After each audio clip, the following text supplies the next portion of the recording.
కార్యక్రమాలు చేపట్టడంలో ఆర్యవైశ్యులు ముందుంటారని, తాము సంపాదించిన ధనంలో కొంత భాగం పేద ప్రజల అభివృద్ధికి తోడ్పాటు అందిస్తున్నారని శ్రీ వాసవి గణపతి పరపతి సేవా సంఘం వ్యవస్థాపక అధ్యక్షులు ఎర్ర ప్రకాశం పేర్కొన్నారు.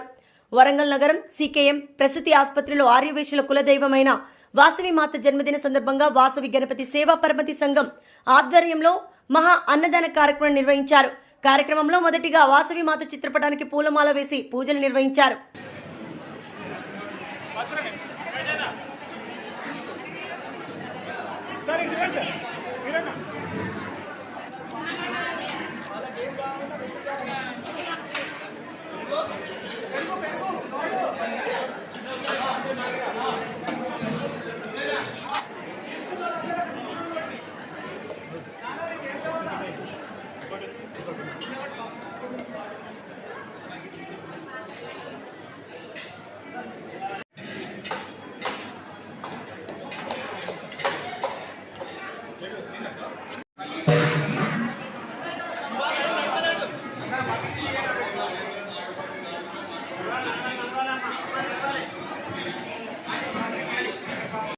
కానీ ఈ యాత్రను మాత్రం జీవితాంతం గుర్తుంచుకుంటాం.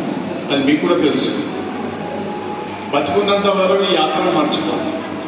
ఆ విధంగా రూపొందించడం జరిగింది. దీనికి ఒక కార్యవర్గం కూడా ఉంది. అంచూరు శ్రీనివాస్ గారు ఈ దేవాలయం యొక్క ప్రధాన కార్యదర్శి, వారు కన్వీనర్గా ఉన్నారు. ఈ ప్రోగ్రామ్ మళ్ళా మాట్లాడతాను ఎవరో దయచేసి తర్వాత ఇప్పుడు గౌరవనీయులు మల్యాల వీరమల్లయ్య గారు, అలాగే మా మిత్రుడు భద్రకాళి దేవాలయం మాజీ ధర్మకర్త తొన్మునూరి వీరన్న గారు, పాపారావు గారని రాలేదు, ఇరుకుల పాపారావు కూడా చెప్పలేదు. ఈనాటి సమావేశానికి ఎవరా